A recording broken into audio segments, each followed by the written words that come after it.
आज की बात स्वागत।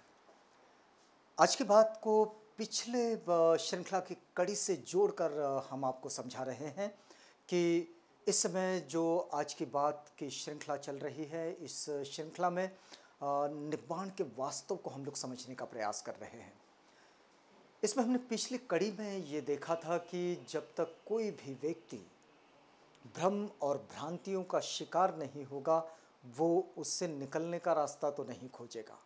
लेकिन इसमें एक बड़ी महत्वपूर्ण बात है, और वो बात यह है कि जब तक प्रज्ञा का उजाला उसके साथ ना हो, तब तक वो किसी भी तरह का ये प्रयास नहीं करेगा जो उसे दुख मुक्ति की ओर, यानी कि भ्रम और भ्रांतियों के जाल से निकालने के लिए प्रेरित करें। तो इसलिए एक दूसरी बात भी जो बौद्धों की जीवन शैली का बड़ा महत्वपूर्ण हिस्सा है कि तथागत की शिक्षाओं पर उन्हें विश्वास भी होता है और तथागत के मार्गदर्शन के प्रति मन में एक अगाध श्रद्धा होती है। और इसी कड़ी में हम लोग थोड़ा सा आगे बढ़ते हैं। आप समझ लीजिएगा कि बुद्धता कभी नहीं भ्रष्ट होती, कभी भ्रष्ट नहीं होती है। बुद्धता हमेशा उसके शुद्धतम स्वरूप में ही होती है।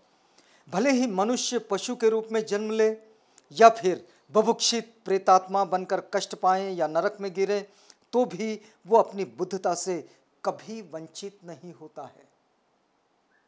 हर कोई, जिसमें हर जीव में, जैसे कि तथागत कहते हैं कि उसमें बोधि के गुण है, मतलब बोधि के सत्व है, लेकिन जिसकी तार्किकता, जिसकी प्रज्ञा जितनी ज़्यादा विकसित होती है, उसके आधार पर यह निर्णय होता है कि वो कितनी जल्दी बोधि ज्ञान की ओर निकल चलेगा।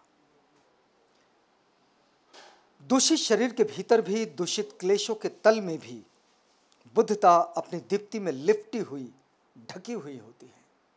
जहां दूषित शरीर है, दूषित क्लेश हैं, उसके तल में भी बुद्धता लिपटी हुई होती है, ढकी हुई होती है। एक पुरानी कथा है जो इसमें लिखी गई है कि एक आदमी अपने मित्र के घर जाकर शराब के नशे में सो गया, और फिर उस समय किसी जरूरी काम से उसके मित्र को यात्रा पर जाना पड़ा।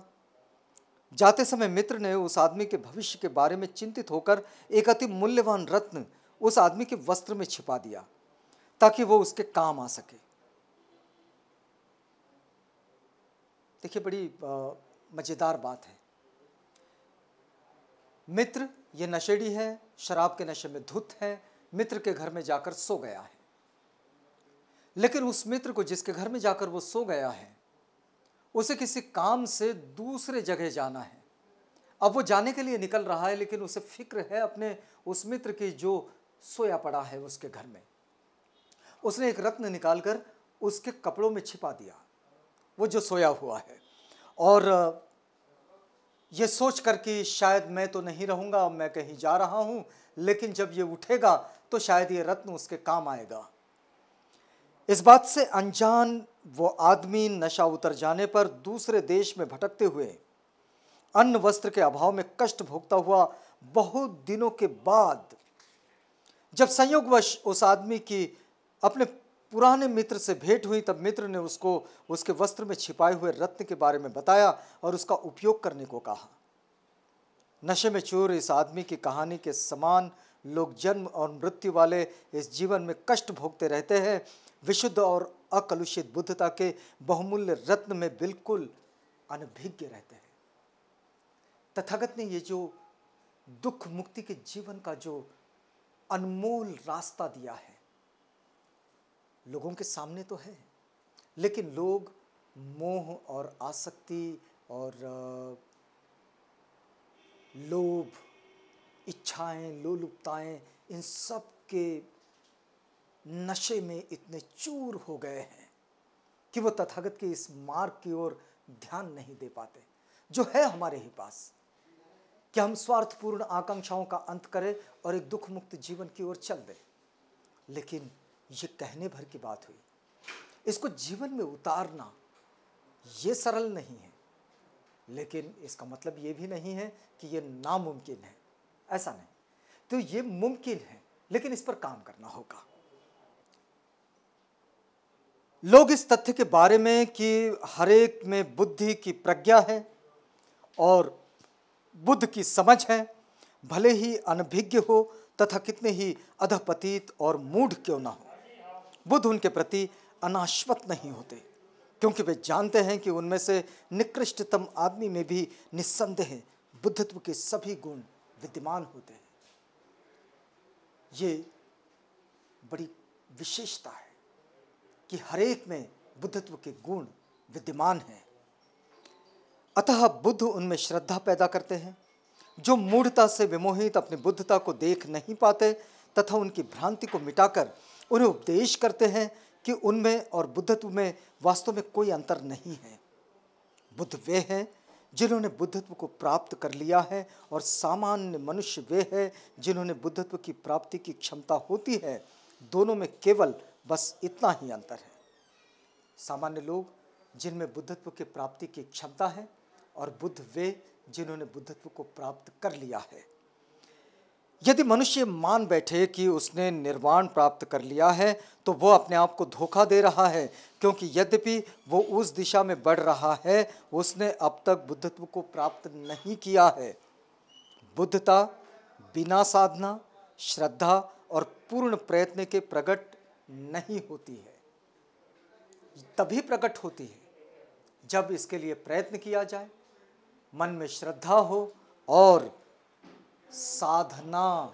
ये सबसे महत्वपूर्ण बात है कि हम अपने साध्य के प्रति कितने समर्पित हैं, तब बुद्धत्व की प्राप्ति होती है। पुराने समय में किसी राजा ने कुछ अंधे लोगों को हाथी के आसपास इकट्ठा किया और उनसे ये बताने को कहा कि हाथी कैसा होता है। लोग सारे के सारे अंधे हैं और हाथी के सामने खड़े हैं और पूछा जा रहा है कि बताइए कि हाथी कैसा होता है। तो पहले आदमी ने हाथी के दंत का स्पर्श किया और कहा कि हाथी बहुत बड़ी गाजर जैसा है। अब ये हाथी की जो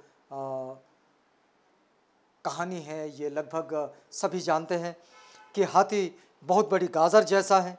दूसरे ने कान को स्पर्श करके कहा कि ये किसी बड़े पंखे जैसा है। तीसरे ने सूंड का स्पर्श करते हुए कहा कि ये तो मुसल के जैसा है। चौथे का हाथ हाथी के पैर को लगा तो उसने कहा कि ये ओखली जैसा है। और पांचवें ने उसकी दूम पकड़कर कहा कि ये तो रस्सी जैसा है। अब उनमें से कोई भी राजा को हाथी का वास्तविक रूप नहीं बता सका, क्योंकि वो अंधे हैं और जो जिस जिस चीज़ को स्पर्श कर रहे हैं हाथी की वैसी वैसी परिभाषा करते चले जा रहे हैं, वैसी वैसी पहचान बताते चले जा रहे हैं और वही उनके लिए हाथी है। अगर पूंछ हाथ में है तो कह दिए कि रस्सी है, अगर कान पकड़ लिया तो कह दिए कि सूपा है। उसी प्रकार मनुष्य के स्वभाव का आंशिक वर्णन तो संभव हो सकता है, पर उसके सत्य स्वभाव का, बुद्धता का वर्णन करना आसान नहीं है। हमारा मन भी बिल्कुल ऐसा ही है, इतना विशाल है और हम सब उसके वास्तविक रूप को नहीं पकड़ पाने के कारण हमेशा भ्रम और भ्रांतियों में रहते हैं। मृत्यु से भी नष्ट ना होने वाले और क्लेशों से भी कलुषित ना होने वाले मनुष्य के चिरंतन स्वभाव, उसकी बुद्धता का साक्षात्कार केवल एक ही उपाय से हो सकता है और वो उपाय है बुद्ध और बुद्ध का उपदेश। अगर मनुष्य के स्वभाव का संपूर्णतः अध्ययन करना है, उसे समझना है उसकी गहराई में और उसको महसूस भी करना है, उसका अनुभव भी करना है, तो बुद्ध की सीख के सिवाय दूसरा रास्ता नहीं है। और वो रास्ता है कि हम अपने आप को दुख मुक्ति की ओर ले जाने के लिए अपनी स्वार्थपूर्ण आकांक्षाओं का अंत करते रहें और कम से कम आसक्तियों को खत्म करते करते आसक्तियों से ही मुक्त हो जाए और अपने जीवन को सुख की ओर ले चले, यानी कि दुख मुक्त बना ले। आज की बात में बस इतना ही।